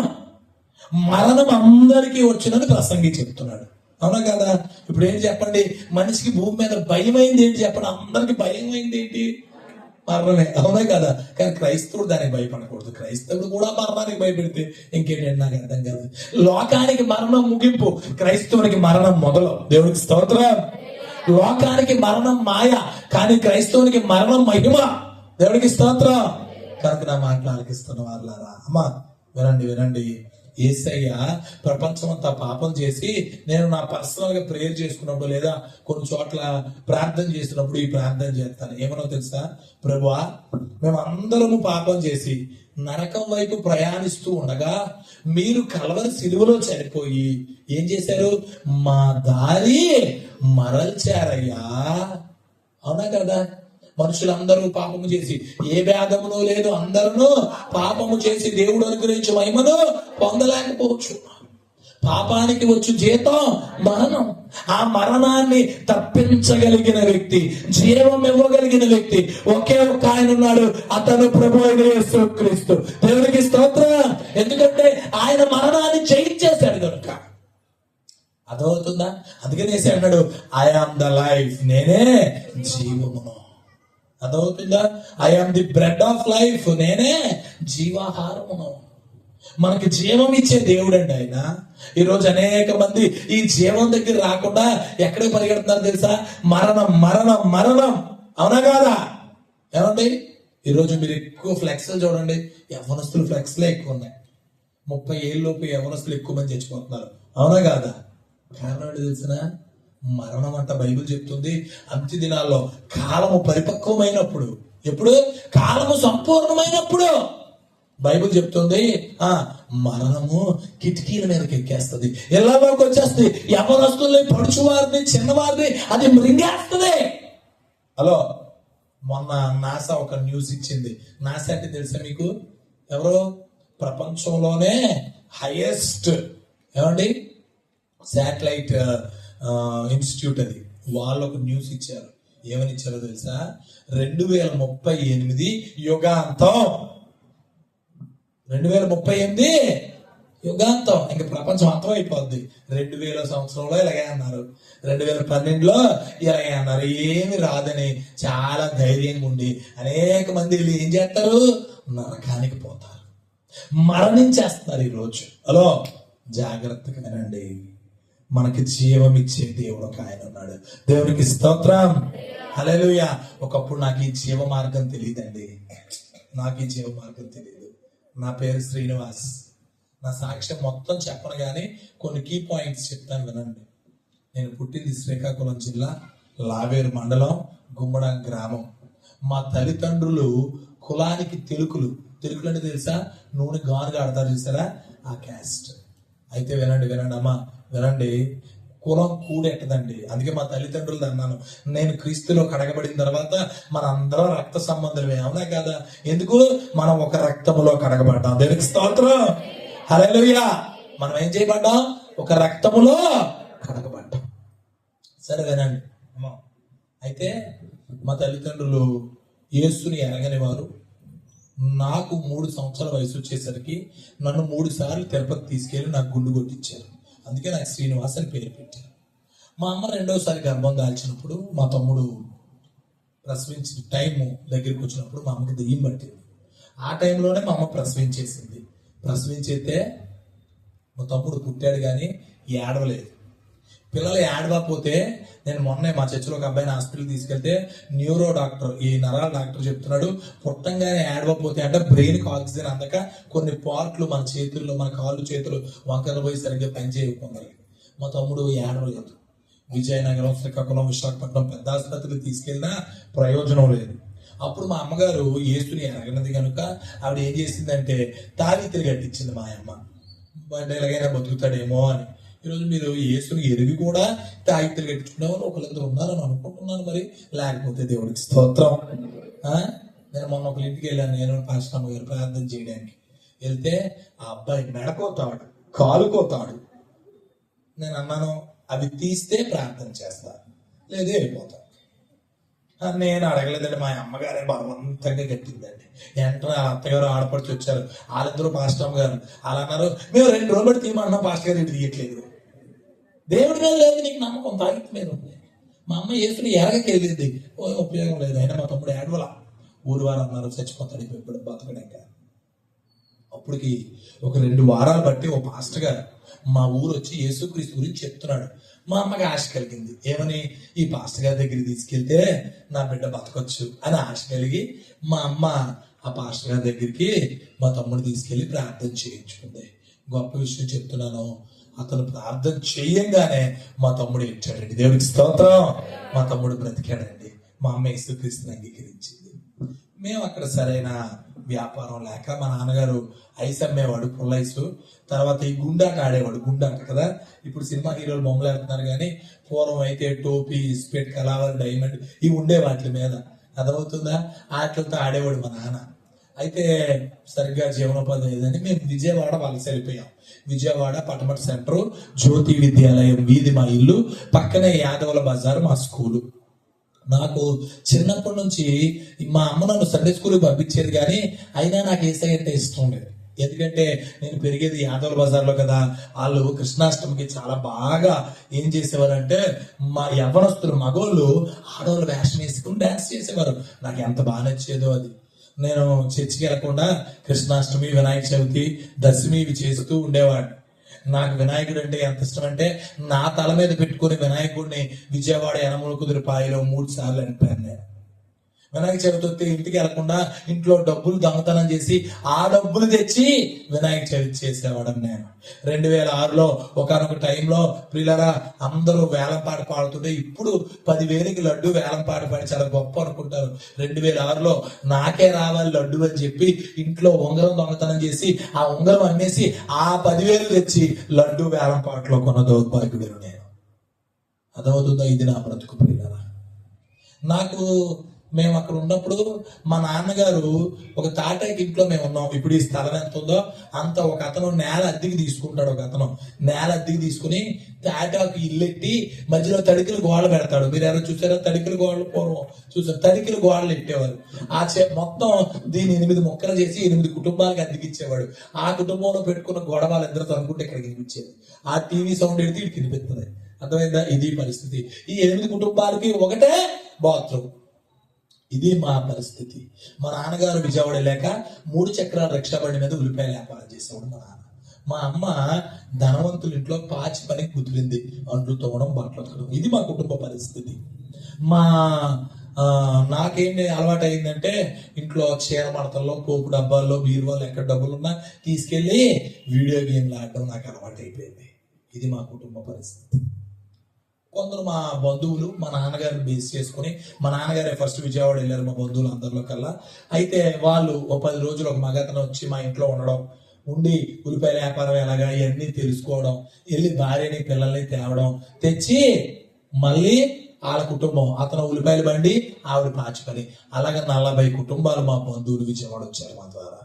మా నాన్నగారి పేరు సూరిబాబు. వాళ్ళు అన్నారు, ఒరే సూరిబాబు, నువ్వు మా అందరికంటే ముందు వచ్చావు కదా, నువ్వు ఒక పాత ఎనపకొట్టు పెట్టవచ్చు కదా, నీ దగ్గరే మేము అందరం అమ్ముతాం అన్నాడు. ఈ ఆలోచన నచ్చింది. మా అమ్మగారు పాస్టర్ గారిని పిలిపించి, చిన్నది నాకు తెలిసి ఈ టేబుల్ 2 టేబుల్ అయితే ఎంత ఉంటుందో అంత కొట్టు 450 రూపాయలు అద్దెకి, ఓ చిన్న కొట్టు మేము అద్దెకి తీసుకుందాం ప్రియులారా. అందులో మనిషి నడ్డానికి కాదు, అడిగెట్టడానికి కూడా కష్టమే. అర్థమవుతుందా? దేవునికి స్తోత్రం. హల్లెలూయా. అడిగెట్టడం కూడా కష్టమైన పరిస్థితి. దేవుడు మా వ్యాపారాన్ని దీవించాడు. 5 సంవత్సరాల్లో మా చిన్న కొట్టు ఈ షాప్, ఈ ఏరియా కంటే పెద్ద షాప్ అయిపోయింది మాది. కాగితాలు, ఉల్లిపాయలు అమ్ముకునే వాళ్ళు వీళ్ళందరూ మా దగ్గర అమ్మడం మొదలు పెట్టారు. మేము విజయవాడ డొంక రోడ్ వెళ్ళిపోయాం. పెద్ద స్థలం అద్దెకి, మేము నేల అద్దెకి తీసుకొని రేకుల షెడ్లు కట్టించి మేము అద్దెకి ఇస్తున్నాం. అర్థమైందా? ఇప్పుడు మా ఇంట్లో 2 పనోళ్ళు ఉన్నారు, మా షాప్ లో 6 పనోళ్ళు ఉన్నారు. ఇప్పుడు 8 మందికి జీతాలు ఇస్తున్నా ఉంటే దేవుడు మమ్మల్ని ఎంతలా దీవించాడు. ఓ గొప్ప ఆశీర్వాదం వచ్చేసింది. మనకి ఆశీర్వాదం వచ్చేస్తే ఏమవుతుంది? గర్వం, చెడు అలవాట్లు. అదే కదా, మా నాన్న 3 పూటల మందు తాగేవాడు. రోజుకు 40 చుట్లు కాల్చేవాడు మా నాన్న. అదవుతుంది. అక్కడ ఒక తల్లి ఉందంటే నిద్రపోతుంది, నాకు చాలా డిస్టర్బ్ అవుతుంది. అమ్మ, నాకు కలర్స్ తెలియదు కాబట్టి మీ చీర కలర్ చెప్పట్లేదు. దేవుడికి స్తోత్రం. హల్లెలూయా. వినండి అమ్మ, చూడండి అందరూ ఎందుకే వెనకత్త చూస్తున్నారు, వినండి, ఆలకించండి ఒకసారి. అయితే ప్రియులారా, మాకు అలా పరిస్థితి ఉంది. మా నాన్న రోజుకి 40 చుట్లు, 3 పూటల మందు, నెలకు ఒక ఆడావిడిని ఇంటికి తీసుకొచ్చి పెద్ద గొడవలు పెట్టేవాడు. నాకు కూడా నా స్నేహితులు కొందరు అనుకున్నారు, ఒరే సీనిగాడికి దొంగతనం అలవాటు కదరా, సో మనం సీనిగాడికి మందు అలవాటు చేస్తే ఏం చేస్తాడు, మనకి ఇప్పిస్తాడరా అని చెప్పి నేను 7వ తరగతి చదువుతుండగా నాకు మందు అలవాటు చేస్తాను. నాకు మందు ఎంత అలవాటు అయిపోయిందంటే మా అమ్మ నేను దొంగతనం చేస్తున్నానని ఇంటికి తాళం వేసి ఇంటి బయట అన్నం పెట్టేది నాకు. నేనేమో తక్కువ ఉన్న విజయవాడ బీసీ రోడ్ వెళ్ళిపోయి ఆ తాళం కప్ప మీద కంపెనీ పేరు నెంబర్లు చదువుకొని కప్ప కొనుక్కొని ఆ కప్ప పడేసి ఆ తాళాలతో తలుపు తీసేవాడిని. ప్లాట్ఫామ్ మీద అమ్మే కప్పలు అలాగే ఉంటాయి. అయితే మా అమ్మగారు కొన్నాళ్ళకి తెలివి మీరిపోయింది, కంపెనీ కప్పలు కొనడం మొదలెట్టేది. పిల్లరా, అయితే నాకు తాగుడు ఎక్కువ అలవాటు అయిపోయింది కదా. మా అమ్మ ఏమో అన్నం బయట పెట్టేది ఒక గదిలో, ఎదర వసాట్లో పెట్టేది. అక్కడ ఇత్తడి అల్యూమినియం రాగి బోరేల్లో ఉండేవి. ఎందుకంటే ఒకసారి అమ్మితే ఎక్కువ డబ్బులు కనిపిస్తాయి, ఇవి రేట్ ఎక్కువ కదా అని చెప్పి అమ్మేవారు. నాకు తాగడానికి డబ్బులు దొరకకపోతే ఆ రాగి వైరు చుట్టి నా జోబులో పెట్టుకుని వేరే ఎయిర్పోర్ట్లు అమ్మేసి ఆ డబ్బులతో తాగేశాను నేను. ఇప్పుడు 7వ తరగతి అబ్బాయి తాగుతున్నాడంటే స్కూల్లో ఇంట్లో దొరికిపోతాను, దొరికిపోయాను. మా స్కూల్ నన్ను బయటికి పంపించేయాలనుకుంది. మా ప్రిన్సిపాల్ గారి పేరు సుబ్రహ్మణ్యం గారు. ఆయన అంటాడు కదా, ఇదిగో ఇప్పుడు శ్రీనివాస్ బయటికి పంపించేస్తే వీళ్ళు తూర్పు వాళ్ళు, మేము ఎక్కడి నుంచి వెళ్ళాం, శ్రీకాకుళం నుంచి వెళ్ళాం కదా, వీళ్ళు తూర్పు వాళ్ళు కనుక ఈ తూర్పు వాళ్ళు అబ్బాయికి పంపించేస్తే ఇలా బంధువులు చాలా మంది స్కూల్ మానేస్తారు. మా చిన్న స్కూల్ అది, 130 మంది LKG నుండి 10th వరకు, చిన్న స్కూల్ కదా. అయితే మానేస్తారు, ఓ పని చేద్దాం, ఈ అబ్బాయి 7th అవ్వగానే బాగా చదువుతాడు కదా. నేను చాలా బాగా చదివేవాడిని, ఇన్ని అలవాట్లు ఉన్నా చదువులో నేను క్లాస్ ఫస్ట్, బాగా చదువుతాడు కదా. 7th 8th 8th 9th లేకుండా 10th లో పడేశారు నన్ను మా స్కూల్లో. పిల్లరా, అది నా పరిస్థితి. స్కూల్ నన్ను భరించలేకపోయింది. 10th లో ఉండగా నా స్నేహితులు కొందరు తాగి గొడవ పెట్టుకుని ఒక అబ్బాయితో గొడవ పడ్డారు. వాడు బీర్ సీసాన్ని కొట్టి నా ఫ్రెండ్ మెడ మీద పొడి చేశాడు. నా ఫ్రెండ్ చనిపోయాడు. చచ్చిపోయాక మమ్మల్ని పోలీసులు తీసుకెళ్లారు. తెలిసిన మా ప్రిన్సిపల్ గారు వచ్చి మాట్లాడారు. మేమేం చేయలేదండి, ఆ చేసిన వాడు ఎవడో, వాడు ఆటో నగరోడు, ఇక్కడ రోడ్ కాదు, ఆటో నగర్లో పనిచేస్తాడు, నెల్లూరు నుంచి వచ్చాడు, వీళ్ళకి సంబంధం లేదు, వదిలేయండి అంటే 50,000 కట్టమన్నారు సెటిల్మెంట్. మా ఫ్రెండ్స్ అందరూ ఒరే సీను నువ్వే లీడర్, అంతే కదా, మనకి లీడర్ అనగానే ఏమవుతుంది, భుజాలు గజ్జలు అయిపోతాయి. మనకి డ్వాక్రా సంఘానికి ప్రెసిడెంట్, ఇలా భుజాలు గజ్జలు అయిపోతాయి. సరే వినండి, ఇక డ్వాక్రా మీటింగ్ ఏం లేదులేండి, సరే వినండి ఒకసారి. అయితే నేనే లీడర్ అని వాళ్ళందరూ నన్ను అనేసరికి ఇప్పుడు ఎక్కడ తెస్తాను 50,000? ఏమండి 2007లో 50,000 అంటే మీరు ఆలకించండి ఒకసారి. 10th క్లాస్ చదివే అబ్బాయి ఎక్కడి నుంచి తాగా, అవునా కాదా? నాకు అర్థం కాలేదు ఏం చేయాలో. అప్పుడు ఒక ఆలోచన వచ్చింది.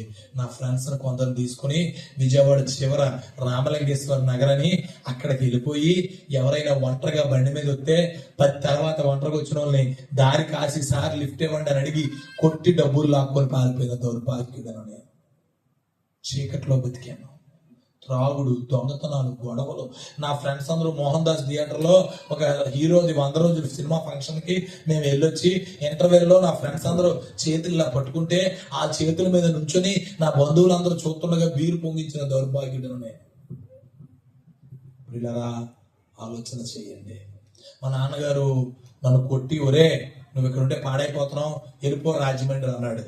నేను రాజమండ్రి వెళ్ళడానికి మేజర్ ఇంకో కారణం ఏంటంటే నేను 10th ఫెయిల్ అయ్యాను. 10th ఏమైనా ఫెయిల్ అయ్యాను. మా అమ్మ ఒరే పాస్టర్ గారి దగ్గరికి ప్రార్థన చేయించుకున్నా, పరీక్షల కంటే వెళ్ళమ్మా, నా తప్పు నాయన వెళ్ళంటే పాస్టర్ గారి దగ్గరికి ప్రార్థన చేయించుకున్నాను. మ్యాథ్స్ ఎగ్జామ్కి వెళ్ళలేదు నేను. ఎందుకు వెళ్ళలేదంటే శ్రీనివాస్ మ్యాథ్స్ బాగా చేస్తాడు. ఎంత బాగా చేస్తాడంటే 7th తర్వాత 8th 9th మ్యాథ్స్ లేకుండా 10th మ్యాథ్స్ ఎవరు చేయలేరు. కానీ నేను 8th maths 9th maths foundation లేకపోయినా 10th నా సీనియర్స్ అంటే ఇప్పుడు నా క్లాస్మేట్స్ అయినా వాళ్ళ సీనియర్స్ కదా, వాళ్ళకి నేను లెక్కలు చెప్పేవాడిని. దేవుడు అంత ప్రొపించాడు నాకు. నేను మ్యాథ్స్ బాగా చేస్తానమ్మా, నేను వెళ్ళాను ఎగ్జామ్. పాస్టర్ గారి ప్రార్థన చేయించుకోకుండానే నేను ఎగ్జామ్కి వెళ్ళిపోయి ఎగ్జామ్ రాసి వచ్చాను. ఎన్ని వస్తాయి? నేను 99 వస్తాయి.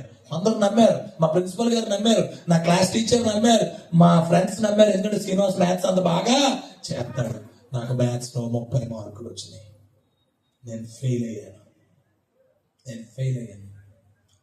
అయితే మా నాన్నగారు ఇక్కడ ఉంటే చదువుపోయింది, గొడవలకి వెళ్తున్నావు, పోలీస్ కేసులకి వెళ్తున్నావు, రే వెళ్ళిపో ఇక్కడ నుంచి, రాజమండ్రి వెళ్ళిపో అన్నాడు. రాజమండ్రిలో మా నాన్నగారి చెల్లి ఉంది. మా మేనత్తని రాజమండ్రి ఇచ్చాం. నాకు అలాంటే భయం, ఎందుకంటే మా మేనత్త భర్త డబ్బున్నోడు ప్లస్ పాస్టర్ గారు ఆయన, అంటే భయం. సరే వచ్చాను వాళ్ళ ఇంటికి. వచ్చేసరికి వాళ్ళ 5 అన్నదమ్ములు, పెద్ద అతను నావర్లో ఉంటాడు, 4 అన్నదమ్ములు కలిపి ఉంటారు. నేను వచ్చేసరికి వాళ్ళ ఇంట్లో పనులతో కలిపి 28 మంది, ఒకే కిచెన్ లో వంట 28 మందికి, ఒకే చోట భోజనం అందరికీ. అర్థమైందా? ఇక్కడికి వచ్చాక నేను మా మామయ్య గారి షాపులు బ్యాగుల కొట్లో 6 నెలలు పనిచేశాను. పనిచేస్తే మా మామయ్య అనేవాడు, రే నీకు ఎంత కావాలన్నా నేను కొనిస్తా, ఏది కావాలన్నా కొనిస్తా, కానీ నీ చేతికి రూపాయి ఇవ్వనురా అనేవాడు. మీకు చెప్పాను నా పరిస్థితి ఎలాంటిదో కదా. అయితే మా బంధువుల అబ్బాయి ఒక అతను నాకు అప్పుడప్పుడు మందు ఇప్పించేవాడు ఆదివారం. ఎందుకంటే నేను విజయవాడలో ఉన్నప్పుడు ఎప్పుడు నేను రాజమండ్రి వచ్చిన ఫుల్గా డబ్బులు తెచ్చేవాడిని, ఇద్దరం కలిపి సినిమాలకు తిరిగే వాళ్ళం. అదవుతుందా? అందుకు నేనంటే అతనికి ఇష్టం, నాకు మందు ఇప్పించేవాడు. మా మామయ్య గారు 3 అంతస్తులో ఇల్లు కట్టుకుని 3వ అంతస్తులో ఏసీ చర్చి కట్టుకున్నాడు మా మామయ్య. నేను తాగేసి ఇంటికి వచ్చి, ఇప్పుడు పాస్టర్ గారు వచ్చారు కదా, అమ్మాయి నా మరదలే, మేనత్త కూతురు. ఈ అమ్మాయి వాళ్ళ అన్నయ్యని, వాళ్ళిద్దరు చిన్నవాళ్ళు కదా నాకంటే, వాళ్ళని అడిగేవాడు, నాకు వాసన చూపించి నువ్వు వాసన వస్తుందా అని అడిగాను. వాళ్ళు లేదులే వాసన రావట్లేదు అన్నాక అప్పుడు నేను వెళ్ళి ఆ మధ్యలో భోజనం చేసి చర్చిలో తాగేసి చర్చిలో పడుకున్న దౌర్భాగ్యుడు నేను. వీళ్ళలో మా నాన్నగారు కొనకూడని కరెంటు సామాన్లు, రైల్వే వస్తువులు కొన్నారు. మా నాన్నగారిని అరెస్ట్ చేశారు. 70 లక్షలు మా నాన్న ఫైన్ కట్టి రాజమండ్రి వచ్చేసాడు. మళ్ళీ కటిక పేదరికం, ప్లాట్ఫామ్ మీద ఉన్నాం మేము. వీళ్ళలో నాకు ఫ్రీడమ్ వచ్చింది, ఎందుకంటే మా మామయ్య గారి దగ్గర ఉన్న మా అమ్మ నాన్న వచ్చారు. 10th ఎగ్జామ్ కట్టాను, పాస్ అయ్యాను. రాజమండ్రి గవర్నమెంట్ జూనియర్ కాలేజీలో జాయిన్ అయ్యాను. క్లాస్ లో టీచర్ని లేటుగా వచ్చినందుకు ఆయన తిడితే ఆయన్ని తోసేసి క్లాస్ లో నుండి బయటకు వచ్చిన దౌర్భాగ్యుడు నేను. ఇంకో 2 స్నేహితులను కలిపి ఒక అమ్మాయిని కాకినాడ బీచ్ కి తీసుకెళ్లి సెల్ ఫోన్ లో అన్ని రికార్డ్ చేసుకుని ఇంటికి తీసుకొచ్చి అసభ్యంగా ప్రవర్తించి, అది మా మామయ్య గారి మరదలు, వాళ్ళ తమ్ముడు భార్య ఒక ఆవిడ చూసి మా మామయ్య గారు చూపిస్తే ఆయన అది చూసి నన్ను కొట్టి, నువ్వు కేరళ బైబుల్ ట్రైనింగ్కి వెళ్ళరా అన్నాడు. నాకు నవ్వు వచ్చింది. చర్చికే సరిగ్గా వెళ్ళాను నేను పాస్టర్ అవడం ఏంటి? ఎల్ఈఎఫ్ చర్చికి నన్ను తీసుకెళ్తే వెనకాతలో చెట్టు ఉంటుంది రాజమండ్రి గూడ్స్ గేట్ దగ్గర చర్చిలో, ఆ చెట్టు దగ్గర కూర్చొని ఫోన్లో గేమ్స్ ఆడుకున్న దౌర్భాగ్యుడు నేను. ఇప్పటికీ కొంత చర్చికి వచ్చి కూడా పబ్జీలు ఆడుకుంటున్నారు దౌర్భాగ్యులు ఉన్నారు కదా. సరే వినండి. అయితే అలాగ ఆడుకున్న దౌర్భాగ్యం. నేను పాస్ అవడం ఏంటి? సరేలే ఒక పని చేద్దాం, కేరళ వెళ్దాం, ఎవరో చచ్చిపోయారని అబద్ధం ఆడి వచ్చేద్దామని చెప్పి కేరళ వెళ్ళాను. నన్ను పంపించడానికి 30 మంది ఫ్రెండ్స్ వచ్చారు. వీళ్ళరా ఆ 30 మంది నన్ను పంపించిన ఆయన 3 పంపించాడు ఆంధ్రా నుంచి. ఆయన అక్కడ ఫోన్ చేసి, సమర్పణ్ బాబు బాగున్నాడా, మణిరత్నం బాగున్నాడా, శ్రీనివాస్ ఉన్నాడా, ఎందుకంటే ఈ అబ్బాయి పారిపోయి వచ్చేస్తాడు, 30 మంది ఫ్రెండ్స్ రావడం ఏంటరా అని ఆశ్చర్యపోయాడు అతను. మీరు నమ్మండి, సమర్పణ్ బాబు, మణిరత్నం పారిపోయి వచ్చేసారు. పారిపోయి వచ్చేస్తాడు అనుకున్న శ్రీనివాస్ 3 సంవత్సరాలు బైబిల్ ట్రైనింగ్ కంప్లీట్ చేశారు. దేవునికి స్తోత్రం. నేను వెళ్ళంగానే మొదటి రోజు దేవుని సేవకుడు రోమా పత్రికలో మాట్లాడుతున్నాడు. నాకు అర్థమైంది, నేను ఇంతకాలం చేసిందంతా పాపం, నేను చేసిందంతా మరణానికి తీసుకెళ్తుంది, నాకు ఒక రక్షకుడు కావాలి, అతను ప్రభు అయిన యేసుక్రీస్తుని. నా అంతట నేను యేసుక్రీస్తుని అంగీకరించాను. ప్రియులారా, పారిపోయి వచ్చేస్తాడు అనుకున్న శ్రీనివాసు 3 సంవత్సరాలు బైబిల్ ట్రైనింగ్ కంప్లీట్ చేశాను. ఈ 3 సంవత్సరాల్లో 19 మంది పాస్టర్ గారు అబ్బాయిలు బైబిల్ ట్రైనింగ్ పంపించి ఆ సేవకులు చేశాను. దేవునికి స్తోత్రం, హల్లెలూయా. అక్కడ నుంచి తిరిగి వచ్చిన తర్వాత ఏజెన్సీలో సువార్త మొదలెట్టాం. వీళ్ళరా 2215 ఊర్లు సువార్త చేశాను. ఈ 7 సార్లు నక్సల్స్ ముఖాముఖిగా చూశాను. 3 సార్లు మరణం వరకు వెళ్ళివరే, ఇవాళ చచ్చిపోతావురా అనుకున్న పరిస్థితుల్లోకి వెళ్ళాం. 2 సార్లు ఏది సువార్త చెప్తున్నందుకు మమ్మల్ని కొట్టారు. ఒకసారి పోలీస్ స్టేషన్ కి తీసుకెళ్లారు. ప్రియులరా, ఇవన్నీ తట్టుకొని నిలబడ్డాం. దేవుడు కృప చేత మ్యారేజ్ లైసెన్స్ తీసుకున్నాను. 14 పెళ్లిళ్ళు చేశాను. దేవుడికి స్తోత్రం, హల్లెలూయా. మీకు అర్థమవుతుందా? ఎందుకో తెలుసా? ఏనాడో మరణించాలి. నా వైఫ్ ని వాళ్ళు తీసుకొచ్చాను కదా, అమ్మాయి ఏ మాట అనేది ఏమన్నదో తెలుసా? అప్పుడప్పుడు అంటది, ఏమన్నదో తెలుసా? ఒకవేళ నువ్వు యేసుక్రీస్తుని అంగీకరించకపోయినా నువ్వు రాజమండ్రిలోనే ఉంటావు తెలుసా? ఏమ్మా అంటే, నువ్వు చేసిన పనికి సెంట్రల్ జైల్లో వేసేస్తారు. నువ్వు విజయవాడలో ఉండుంటే నేను ఏం చేయాలి? సెంట్రల్ జైల్లో వేసేస్తారు అని అంటున్నా. నిజమే ప్రియులారా, ఒకప్పుడు నాలో మరణమే, జీవం లేదు. యేసయ్య అనే జీవం నాకు తెలీదు. త్రాగుడు, తిరుగుదలాలు, దొంగతనాలు, కొట్లాట్లు, ఇవే జీవితం అనుకున్నాను. వీడియో గేమ్లే జీవితం అనుకున్నాను. ఈ లోకమే శాశ్వతం అనుకున్నాను. నా ఫ్రెండ్సే శాశ్వతం అనుకున్నాను. నేను అరెస్ట్ అయ్యి జైల్లో 3 రోజులు ఉన్నాడు. ఒక్క స్నేహితుడు రాలా నా దగ్గరికి. యేసు క్రీస్తు అంగీకరించిన తర్వాత నాకు అర్థమైంది, అతను నాకు జీవ మార్గాన్ని ప్రసాదించేవాడు. దేవునికి స్తోత్రం, హల్లెలూయా. నా మాటలు ఆలకిస్తున్న వారులారా, ఇంకా నా బ్రతుకు వంటి బ్రతుకు మీలో ఉండుంటే రండి రండి రండి, సత్యాన్ని తెలుసుకోనండి. సంగమా, మన దేవుడు జీవం ఇచ్చేవాడు. దేవునికి స్తోత్రం, హల్లెలూయా. ఆ తర్వాత 3 సంవత్సరాలు బైబిల్ ట్రైనింగ్ అయిన తర్వాత, 3వ సంవత్సరం నేను బైబిల్ ట్రైనింగ్ లో ఉండగా అందరూ మేము ఒక చర్చ్ డెకరేట్ చేసి, డిసెంబర్ 18వ తారీఖు చర్చ్ ఒకటి డెకరేట్ చేసి మేము స్నానం కని పక్కన ఒక చెరువుకి వెళ్ళాం. ఉన్నూరోడికి కాటి భయం, పొన్నూరోడికి నీటి భయం కదా. శాంతి ఉందా లేదా లోకంలో? అయితే నాకు ఈత వచ్చు, నాతో పాటు వచ్చిన ఎవరికి ఈత రాదు. నాకు ఎందుకు ఈత వచ్చు అంటే, అక్కడ కృష్ణానది ఉంది, ఇక్కడికి వచ్చాక గోదావరి ఉంది. నేను ఈత నేర్చుకున్నాను, రాజమండ్రిలో కరాటే నేర్చుకున్నాను, గుర్రపు స్వారీ నేర్చుకున్నాను, కార్ డ్రైవింగ్ నేర్చుకున్నాను. ఎందుకంటే నేను అనుకునేవాడిని నేను పెద్ద గజదొంగ అయిపోవాలని. అందుకే ఇవన్నీ నేర్చుకున్నాను నేను. అయితే ఈత కొట్టడానికి వెళ్ళాం. నేను చేసిన తప్పు ఏంటంటే బట్టలతో దిగిపోయాను, చెప్పులతో దిగిపోయాను. సగం దూరం వెళ్ళాక అలిసిపోయాను. నేను అలిసిపోతే ఇంకా ముందుకు ఈదలేకపోతున్నాను. ఈదలేకపోయేసరికి నేను అనుకున్నాను, మనకు అతి తెలివితేటలు కదా, నేను అనుకున్నాను నేను హైట్ ఉన్నాను కదా, నీటిలో మునిగిపోదాం. మునిగిపోయి కింద నేల తగులుతుంది, ఇలా తందాం. అంటే పెద్ద లోతు ఉండదు, చెరువే కదా, పెద్ద లోతు ఉండదు. ఇలా తందాం, తన్ని బయటకు వచ్చేద్దాం. అలా కొంచెం ముందుకు వెళ్ళిపోదాం, మళ్ళీ మునుగుదాం, ఇలా తందాం, తన్ని మళ్ళీ ఇలా ఎదరికి వెళ్ళిపోదాం అన్న ఆలోచన చేసి నేను మునిగాను. నేను మునిగితే నాకు అర్థమైంది, నా కాలుకి ఇసుక తగలట్లేదు, బురద తగులుతుంది. నాకు అర్థమైంది అది ఊబి. పైకి వచ్చాను కానీ ముందుకు రాలేకపోతున్నాను. నా ఫ్రెండ్స్ అందరూ అరుస్తున్నారు. ఇలా 19 సంవత్సరాలు నా వయసు అప్పటికే. నా చేయి పైకి ఎత్తాను. నేను అన్నాను, లార్డ్ సేవ్ మీ, దేవా నన్ను రక్షించు. చిన్న వయసు, 19 చిన్న వయసే కదా, చచ్చిపోతున్నారు ప్రభువా అని నేను మునిగిపోయాను. పిల్లరా, నీటిలో మునిగిపోతే మీరు నమ్మండి, జాగ్రత్త నమ్మండి, వినండి. 2 స్నేహితులు, అది క్వారీ ప్రాంతం, క్వారీ కొండలు తవ్వేశారు, అందుకే అది అంత లోతుగా ఉంది. 2 స్నేహితులు అటువైపు నడుచుకుంటూ వస్తున్నారు. ఎవరు రారు, చీకటి అయిపోయింది. సాయంత్రం 6:30 అయిపోయింది, చీకటి, ఎవరు రారు. వాళ్ళిద్దరూ ఒకరిది పుట్టినరోజు, బెస్ట్ ఫ్రెండ్స్ మాట్లాడుకోవడానికి వచ్చారు.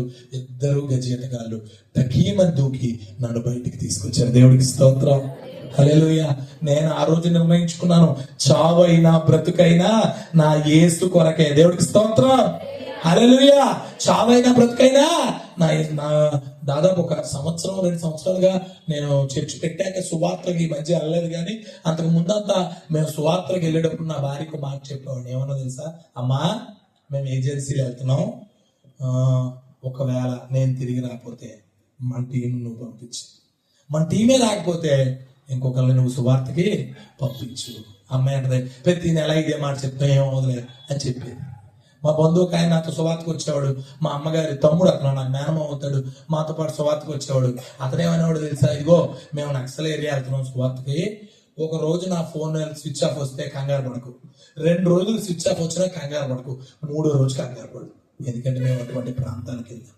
వీళ్ళు ఎందుకో తెలుసునా, నేను ఆ జీవాన్ని తెలుసుకున్నాను, ఆ జీవ మార్గాన్ని తెలుసుకున్నాను. ఈ మార్గము అనేక మందికి బోధించాలని. వీళ్ళ కొండలు, లోయలు, రోజుకి 8 కిలోమీటర్లు, 12 కిలోమీటర్లు, 18 కిలోమీటర్లు, 20 కిలోమీటర్లు, హైయెస్ట్ 40 కిలోమీటర్లు ఒక్క రోజులో నడిచి దేవుని సువార్త పరిచయం చేశాం మేము. దేవునికి స్తోత్రం, హల్లెలూయా. ఎందుకో తెలుసునా, ఈ జీవ మార్గం అనేక మందికి తెలియాలని. ఈరోజు ఈ జీవ మార్గంలోకి రాక అనేక మంది ఏం చేస్తున్నారు, మరణము వైపు వెళ్ళిపోతున్నారు. మరణమే రుచిగా ఉంది వాళ్ళకి. నా మాటలు ఆలకిస్తున్న వాళ్ళారా, రండి రండి, సత్యాన్ని తెలుసుకునండి. ఈ రోజు కొందరు అంటున్నారు, ఇదిగో ఒరే, ఒక ఆయన అన్నాడు ఫేస్బుక్ లో, ఒరే గొర్రెల్లారా, మీరు గొర్రెలురా, క్రైస్తవులు ఎవరో మీరు గొర్రెలు, నల్లట్ట వేసుకున్న పుస్తకాన్ని నమ్ముకున్నారా మీరు. మీకు విషయం చెప్పనా, ఈ నల్లట్ట వేసుకున్న పుస్తకం నాలాంటి దొంగని, అనేక మంది నరహంతకులని, ఇంట్లో వాళ్ళు సమాజం మార్చలేకపోయిన మూర్ఖులను, వ్యభిచారుల్ని ప్రియులరా తెల్లగా మార్చేసింది. దేవుడికి స్తోత్రం, హల్లెలూయా. కనుక రండి రండి, ఇది నల్లంటేసుకున్న పుస్తకం కాదు ప్రియులరా, మనుషుల బ్రతుకులను తెల్లగా మార్చగలిగిన గ్రంథం. ఒక ఆయన అంటాడు, ఒరే మీరు ఎడారి మతాన్ని నమ్ముకున్నారా, ఎడారి మతము కాదు, ఎడారిలో జీవ జలములను పొంగించగలిగిన దేవుడు నా యేసయ్య. దేవుడికి స్తోత్రం, హల్లెలూయా. ఆలోచన ప్రసంగం విన్నాక కొందరు అడుగుతారు, ఏమన్నా తెలుసా, ఇదిగో ఎంత జీవం గురించి చెప్పావు కదా, మీ యేసయ్య ఎందుకు చచ్చిపోయాడు అయ్యా? మరి జీవం ఉంది మీ యేసయ్య దగ్గర అంటున్నావు, ఎందుకు చచ్చిపోయాడు? ఆయన పుట్టిందే చనిపోవడం కోసం. హలో, ఆయన పుట్టింది దేనికి? మన పని ముగిస్తుంది. ఏదో రోజు మనం ఏం చేస్తాం, దేవుడు మనకు ఒక పని అప్పు చెప్తాడు. ఇప్పుడు నాకు ఒక పని అప్పు చెప్తాడు, మీ పాస్టర్ గారికి ఒక పని అప్పు చెప్తాడు, ఒక్కొక్కరికి ఒక పని అప్పు చెప్తాడు. ఆ పనితో మన జీవితం ఏమైపోద్ది? ఒక రోజు అయిపోయిందిరా అనుకుంటాం. యేసయ్య పని మరణంతోనే ముగుతుంది. మరణమే ఆయన భూమి మీదకి వచ్చిన పని. ఆయన భూమి మీదకి వచ్చిన పని ఏంటి? మరణించడమే. అర్థమవుతుందా? ఒక ఆయన అంటున్నాడు, అరే 3 మేకుల మీద నుండి తన తాను పిక్కోలేకపోయినాడు మీకు దేవుడా మిమ్మల్ని కాపాడుతాడా? అవునా? మిమ్మల్ని ప్రశ్న అడగనా? ఒకడు కుక్కని కంట్రోల్ చేస్తాడా చేయడా? ఒకడు ఏనుగును కంట్రోల్ చేస్తాడు, ఒకడు గుర్రాన్ని కంట్రోల్ చేస్తాడు, ఒకడు సింహాన్ని కూడా కంట్రోల్ చేయగలడు. మనిషి చేస్తాడా చేయడా? ఎవడైనా గాలిని కంట్రోల్ చేయగలరా? ఎవరైనా సముద్రాన్ని కంట్రోల్ చేయగలరా? ఎవరైనా తుఫాన్ని కంట్రోల్ చేయగలరా? యేసుక్రీస్తు భూమి మీద ఉన్న దినాలలో శిష్యులు ప్రయాణం అయితే వెళ్తూ ఉండగా తుఫాన్ వస్తే యేసయ్య ఆగు అనగానే ఆగిపోయింది. ఇంట్లో తెల్ల బొచ్చు కుక్క పిల్ల ఉంటుంది కదా, దాన్ని పమేరియన్ కుక్క పిల్ల అంటారు. పమేరియన్ కుక్క పిల్ల ఇంట్లో మూలకి దాక్కున్నట్లుగా గాలి సంద్రాలు ఏమైపోయినాయి? ఆగిపోయినాయి. శిష్యులు అనుకున్నారట, గాలి తుఫాన్లు ఈయన మాట ఏంటున్నాయి, ఈయన ఎవరో, హలో, చావలేకో చేతగాకో కాదు, యేసయ్య కలవరి శిలువలో చనిపోయింది. ఆయన మరణము ద్వారా సకల మానవాళికి పాప విమోచన, అందుకే ఆయన కలవరి శిలువలో చనిపోయాడు. పిల్లరా, ఏమనుకుంటున్నారు? యేసుక్రీస్తు వారిని ఒక రాత్రి వచ్చారు అరెస్ట్ చేయడానికి, చంపేస్తారు ఇంకొక 2 రోజుల్లో. వస్తే పాపం పక్కన పేతురు గారు ఉన్నారు. పేతురు గారు ఉండి, మా యేసయ్యని పట్టుకోవడానికి వస్తారని చెప్పి కత్తి తీసి ఒకటి చెవి నరికేశాడు. ఆ చెవి నరకబడిన వ్యక్తి పేరు మలుకు. చెవి నరికేశాడు. నరికితే యేసయ్య అన్నాడు, ఒరే బాబు నీ కత్తి నువ్వు లోపలెట్టుకో అని చెప్పి ఆ చెవి తీశాడు. అతికిచ్చి ప్రార్థన చేసి అతికిచ్చేసాడు యేసయ్య. అతికిచ్చేస్తే జాగ్రత్తగానమ్మా, అతికిచ్చేస్తే అప్పుడు యేసయ్య మాట అంటాడు, ఇప్పుడు నేను ప్రార్థన చేస్తే నా తండ్రి 12 సేనా వ్యూహముల కంటే ఎక్కువ దేవదూతల్ని పంపిస్తాడు. ఎన్ని సేనా వ్యూహాలు? బైబిల్ చెప్తుంది ఒక సేనా వ్యూహానికి 6000 దూతలు. చెప్పండి, ఒక సేనా వ్యూహానికి ఎన్ని వేల దూతలు? 12 సేనా వ్యూహాలకు అప్పుడు ఎన్ని దూతలు అవుతాయి? 6 into 12 ఎన్ని వేలు? 72,000. క్యాన్సర్ నరికే అంటారా? 72,000 దూతలు కదా.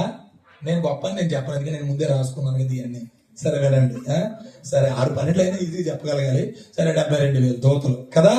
ఈ 72,000 దూతలు అమ్మ వినండి, బైబిల్ చెప్తుంది ఒక రాత్రిలో ఒక్క దూత 185,000 మందిని చంపింది.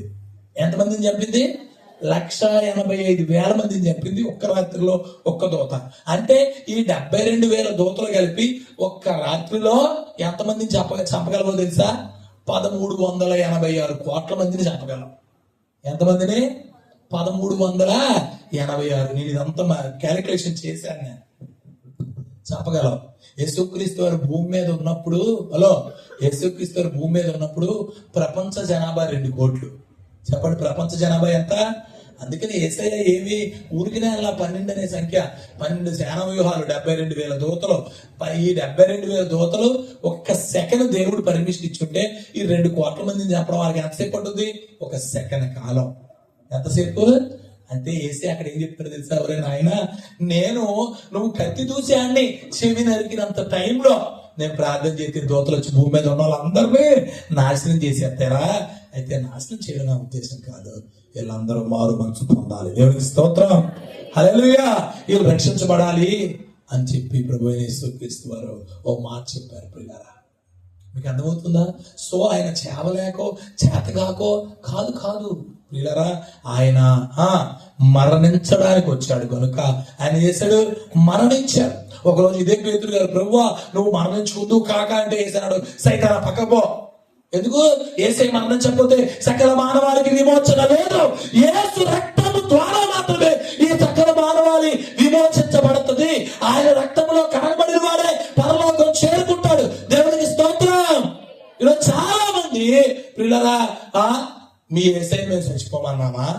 ఏమంటున్నారు వీళ్ళు? అవునా? మీకు హార్ట్ అటాక్ వచ్చింది అనుకోండి, అనపతిలో పెద్ద డాక్టర్ గారు లేరు అనుకోండి, మీరు రాజమండ్రి వచ్చేస్తారు పరిగెత్తుకుని బొల్లేని వచ్చేసి రామరాజు గారు మావాడికి హార్ట్ అటాక్ వచ్చింది చూడండి అంటారు. అవునా కదా?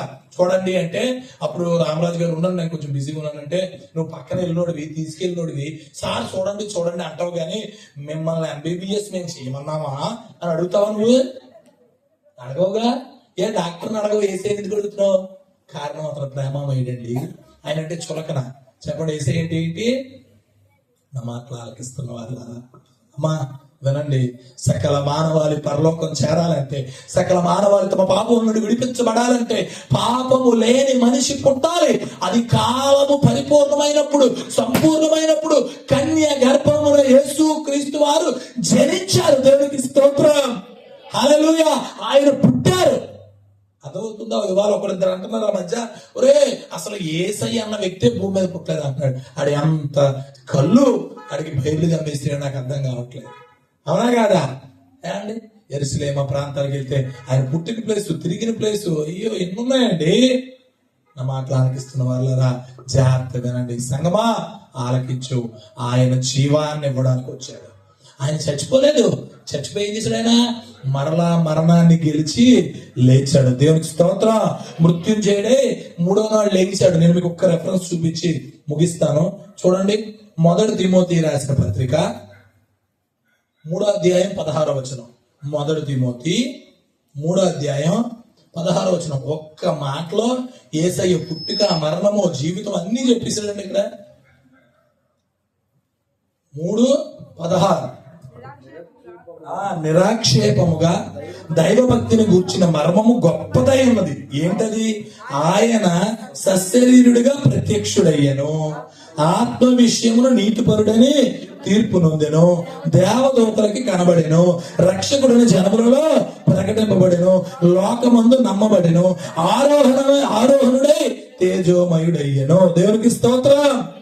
ఇందులో ఎన్ని మాటలు ఉన్నాయో చెప్తారు ఒకసారి చూడండి మళ్ళీ. ఆయన సశరీరుడిగా ప్రత్యక్షుడయ్యను అంటే ఈ వెలుగు ఈ వాక్యము యోహాను సువార్త 1:14 చెప్తుంది. ఆ వాక్యము శరీరధారి అయ్యింది. అర్థమవుతుందా? సో ఆయన ఏమయ్యాడు చెప్పండి? పుట్టాడు. శరీరాన్ని చాలా మంది ఈరోజు తెలియక ఏమంటారు తెలుసా? యేసయ్య పుట్టి 2000 అయింది, క్రిస్టియానిటీ వచ్చి 2000 అయింది. యేసయ్య పుట్టి 2000 అవడం ఏంటండి? ఆయన నరావతారిగా వచ్చి 2000 ఏళ్ళు అయింది. ఆయన ఆది సంభూతుడు సృష్టికి పూర్వం ఉన్నవాడు ఆయనే. ఉన్నవాడును అనువాడును నేనే అన్నాడు ఆయన. అర్థమవుతుందా? సో ఆయన ఏం చేశాడంట? ఒకటో మాట, సశరీరుడిగా ప్రత్యక్షుడయ్యాడంటే అర్థం ఏంటి? పుట్టాడు. రెండోది, ఆత్మ విషయమును నీతిపరుడని తీర్పు నొందెను. ఎప్పుడు? బాప్తిసం తీసుకున్నప్పుడు దేవుడు తీర్పు ఇచ్చాడు ఆత్మ విషయంలో.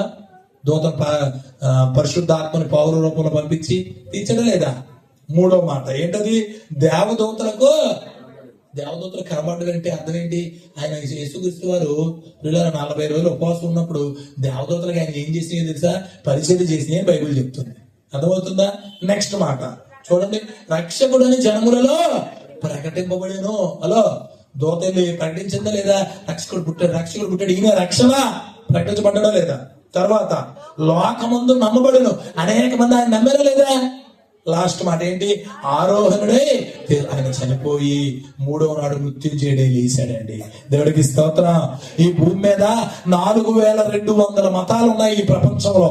ఈ 4200 మతాల్లో యుగ పురుషులు వచ్చారు, బోధకులు వచ్చారు, మంచి గురించి చెప్పిన వారు వచ్చారు, చచ్చిపోయారు, తిరిగి లెగలా. ఒకే ఒక్క ఆయన మరణమును జయించి లెగిచారు. అతను ప్రభు అయిన యేసుక్రీస్తు. దేవుడికి స్తోత్రం. అందరూ సమాధులు మూయబడ్డాయి, ఆయన సమాధి తెరవబడింది. కాలంలో అతను మృత్యుంజయుడై తిరిగి లేచను. మరలా త్వరలో తిరిగి రాబోతున్నాడు. దేవునికి స్తోత్రం. ఒక గోడ మీద ఒక మాట రాయబడి ఉంది. ఏంటో తెలుసా? యేసుక్రీస్తు త్వరగా వచ్చుచున్నాడు అని. అబ్బాయి, ఒక తొంటరి అబ్బాయి వెళ్ళి ఏమని రాశాడో తెలుసా? మళ్ళీ సిలివేసేద్దాం. ఏం చేస్తాడంట? అవునా? మొన్నసారి వచ్చినప్పుడు దేవుని గొర్రె పిల్ల, ఇదిగో లోక పాపములను మోసుకొని పోవు దేవుని గొర్రె పిల్లగా వచ్చాడు కనుక ఉమ్ము వేసినా చీదరించినా భరించాడు. ఇప్పుడు ఎలా వస్తున్నాడు తెలిసిన? ఆయన లోకమునకు తీర్పు తీర్చు యోధా గోత్రపు సింహము వలె వస్తున్నాడు. ఆయన తీర్పు తీర్చలేకపోతున్నాడు. నా మాటలు ఆలకిస్తున్న వారులారా, ఈ జీవం, ఈ పరలోకం, నిత్య జీవం మీకు కావాలంటే యేసే దగ్గరికి రండి. ఆయన ద్వారా తప్ప వేరే మార్గము లేదు.